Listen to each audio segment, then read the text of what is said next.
इस वीडियो में हम बात करेंगे डीएसए के एक important topic tree data structure के बारे में। तो आज की वीडियो में हम देख लेते हैं किन किन टॉपिक पर बात करेंगे। सबसे पहले हम देखेंगे हमारा ट्री क्या होता है और साथ में देखेंगे इसकी नीड क्यों पड़ी हमें, और साथ में समझेंगे ट्री की टर्मिनोलॉजी के बारे में, और देखेंगे हम अपना बाइनरी ट्री और इसका हम बीएसटी के साथ में कंपेरिजन भी देखेंगे कि हमारा बीएसटी और बाइनरी ट्री में डिफरेंस क्या होता है।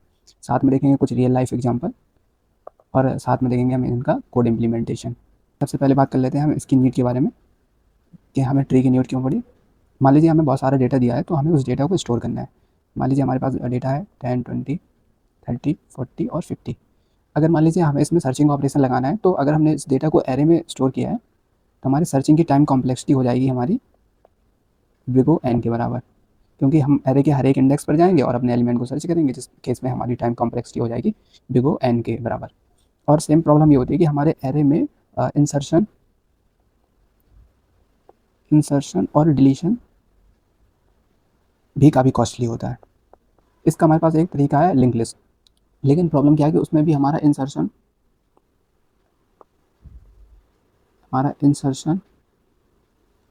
एंड डिलीशन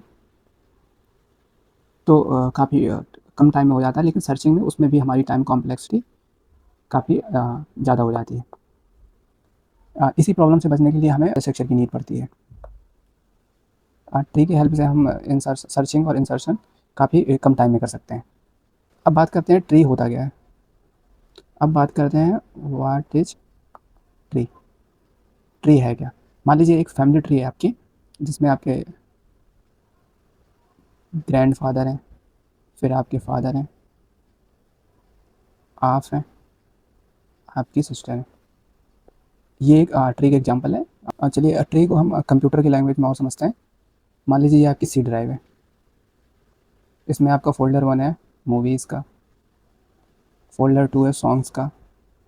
इसके अंदर बहुत सारी मूवीज़ हो सकती हैं आपकी, M1 M2 सॉन्ग में भी बहुत सारे सॉन्ग हो सकते हैं।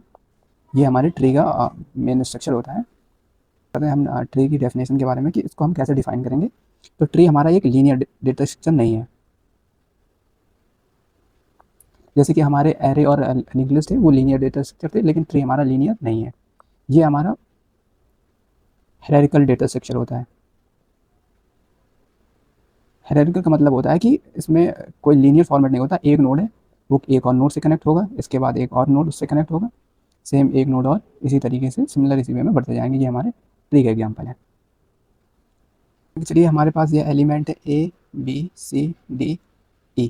इनको हमें ट्री के फॉर्म में स्टोर करना है।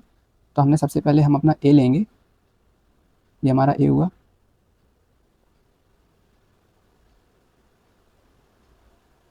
ये हमारा ए है, ये बी, ये सी, ये डी और ये ई। इस ट्री डेटा स्ट्रक्चर में हमारे हर एक एलिमेंट को एक नोड में स्टोर करते हैं। नोड में स्टोर करते हैं। नोड का मतलब क्या होता है, मान लीजिए ये एक नोड है। नोड को आप एक बॉक्स की तरीके से समझ सकते हैं। इसमें जो आपका एक पार्ट इस तरीके से मान लीजिए ये आपका एलिमेंट है, ये आपका लेफ्ट पॉइंटर है और ये आपका राइट पॉइंटर है। ये आपकी डेटा वैल्यू, मान लीजिए आपने इसमें ए स्टोर किया तो ये आपका एलिमेंट हो गया, और इसका एक लेफ्ट पॉइंटर है और ये आपका राइट पॉइंटर है। लेफ्ट पॉइंटर आपके लेफ्ट चाइल्ड को और राइट पॉइंटर आपके राइट चाइल्ड को पॉइंट करता है। जैसे इस केस में आपका बी इसका लेफ्ट पॉइंटर है, यानी कि लेफ्ट चाइल्ड हुआ, और सी इसका ए का राइट चाइल्ड हुआ। ट्री में हमारे सारे नोड के फॉर्म में डेटा स्टोर होता है, और हर एक नोड एक दूसरे से कनेक्ट होते हैं, और इनको कनेक्ट करने वाली जो लाइन होती है इनको हम बोलते हैं एजेस बोलते हैं। दोस्तों अब बात कर लेते हैं हम अपने ट्री के टर्मिनोलॉजी के बारे में। सबसे पहले बात करते हैं हम अपने रूट के बारे में। रूट क्या होता है। मान लीजिए हमारा ये एग्जांपल है, ये हमारा एलिमेंट है 10, और ये इसके दो चाइल्ड हैं, लेफ्ट चाइल्ड एंड ये इसका राइट चाइल्ड।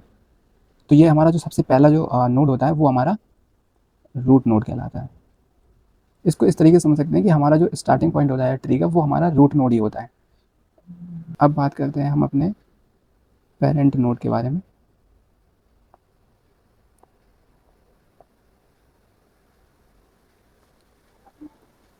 पेरेंट नोड वो नोड होता है जो अपने से किसी और नोड को कनेक्ट करता है, वो पेरेंट नोड होता है। मान लीजिए जैसे अगर ये बी और सी है, ये हमारा ए है, तो बी और सी का पेरेंट नोड हमारा ए होगा।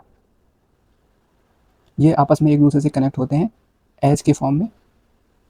एज को सिंपल हम एक पॉइंटर के तरीके से समझ सकते हैं, ये एक लाइन के फॉर्म में है। ये ए और बी के बीच में जो लाइन है ये हमारी एक एज है, और बी का जो पेरेंट है वो ए है। पेरेंट के साथ में हम बात कर लेते हैं चाइल्ड के बारे में। चाइल्ड नोड क्या होता है? ए के चाइल्ड बी और सी हैं, जो किसी भी एलिमेंट के नीचे के जो एलिमेंट होते हैं उन्हें हम चाइल्ड नोड कहते हैं। मान लीजिए जैसे इस केस में ए के चाइल्ड बी और सी हैं। साथ में हम बात करते हैं सिबलिंग क्या होता है।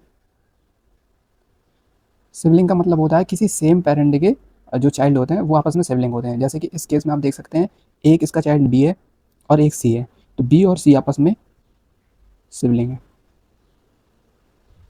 अब बात करते हैं हम अपने लीफ नोड के बारे में। इसमें भी हम एक ट्री का एग्जांपल लेते हैं।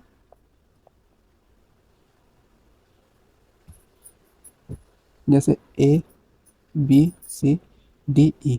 लीफ नोड वो नोड होते हैं जिनके लास्ट में कोई दूसरा नोड नहीं होता है, और उनका लेफ्ट और राइट पॉइंटर मैक्सिमम केस में आपको नल मिलेगा। जैसे इस केस में हमारे डी और ई ये लीफ नोड है, क्योंकि इनका कोई भी और चाइल्ड नहीं है।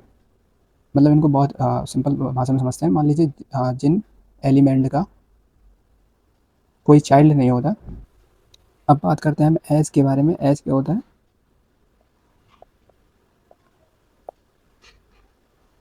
एक नोड को दूसरे नोड से कनेक्ट करने वाली लाइन को हम एज कहते हैं। जैसे ये हमारा ए बी सी है, तो इनको कनेक्ट करने वाली ये जो लाइन है हमारी, इसको हम एज कहेंगे।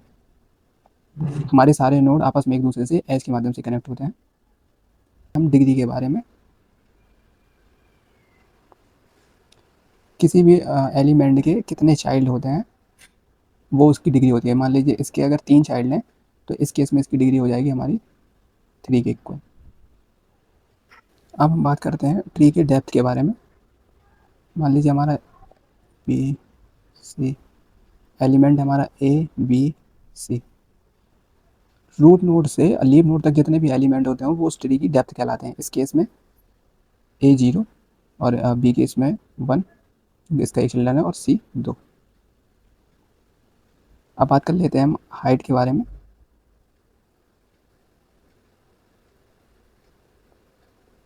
को हम ऐसे समझ सकते हैं कि हमारे किसी नोड से डीपेस्ट लीफ नोड तक, मान लीजिए जैसे इसका एक लीफ नोड ये है, एक ये, इन तक जितने एजेस हैं मैक्सिमम एज ही इसकी हाइट कहलाते हैं।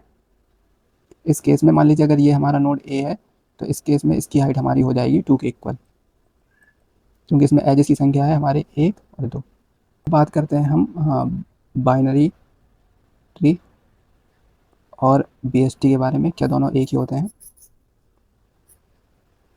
बाइनरी ट्री में हमारे हर एक नोड के 2 चिल्ड्रन होते हैं। इनमें कोई भी एलिमेंट का ऑर्डर नहीं होता है। हाँ, किसी भी तरीके से एलिमेंट इसमें स्टोर हो सकते हैं, पर बीएसटी के केस में ऐसा नहीं होता। बीएसटी में भी हमारे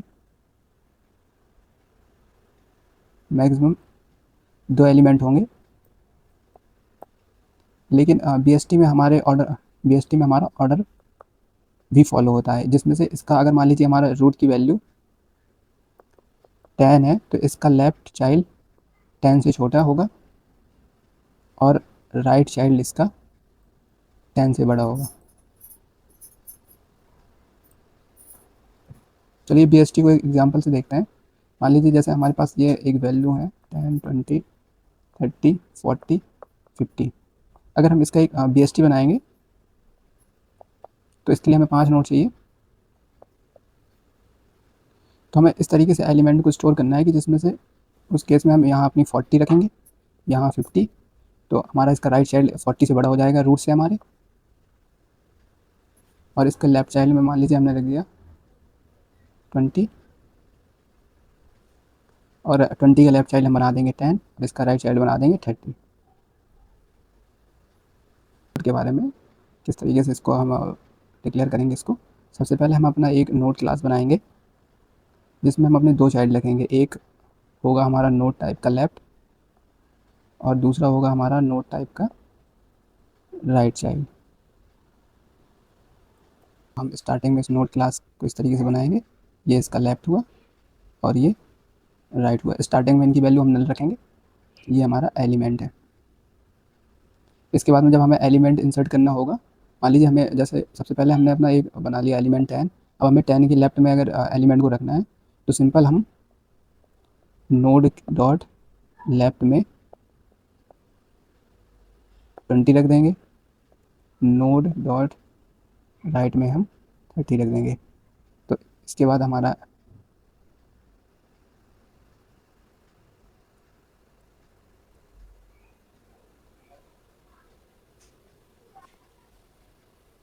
मान लीजिए हमें एक एक एलिमेंट और इंसर्ट करने हुए तो हम नोड डॉट लेफ्ट में हम 40 रख देंगे। इसी तरीके से नोड लेफ्ट के राइट में हम 50 रख देंगे। तो हमारा ट्री कुछ इस प्रकार दिखेगा। सबसे पहले होगा हमारा 10 और 10 के लेफ्ट में आ जाएगा हमारा 20 और इसके राइट में आ जाएगा हमारा 30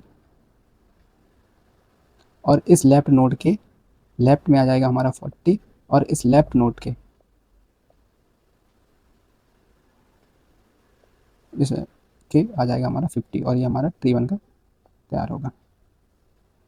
चलिए दोस्तों, अब इसका हम कोड इम्प्लीमेंटेशन और देख लेते हैं।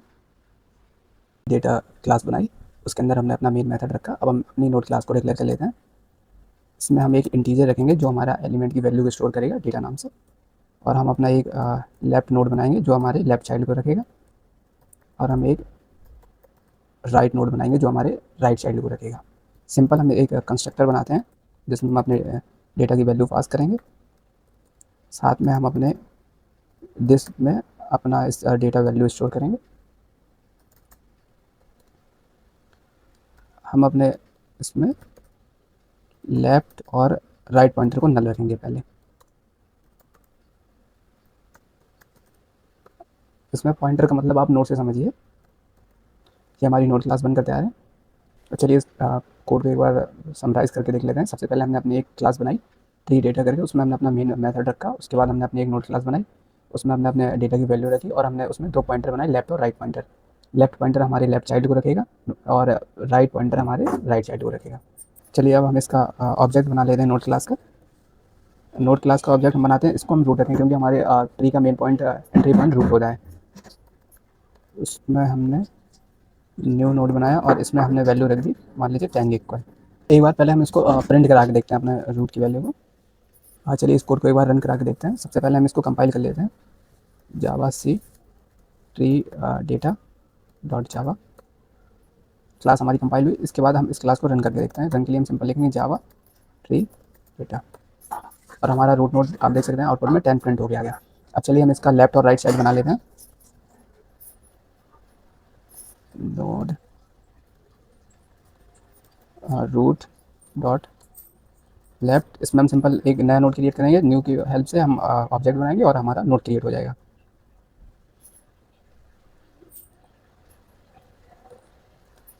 न्यू नोड, इसमें हम वैल्यू मान लीजिए पास कर देते हैं 20। इसी तरीके से हम इसका एक राइट साइड बना लेते हैं 30। अच्छा, चलिए हम इनको भी प्रिंट करा के देख लेते हैं एक बार। फिर से हम कंपाइल करेंगे जावा सी ट्री डेटा डॉट जावा। अब कोड को रन करा के देखते हैं एक बार। ट्री, और देखिए हमारे इसमें रूट नोड 10, लेफ्ट चिल्ड्रन हमारा 20 और राइट चिल्ड्रन 30 प्रिंट होके आ गया। अगर अब हम चाहें तो हम इन नोड्स के भी राइट और लेफ्ट बना सकते हैं।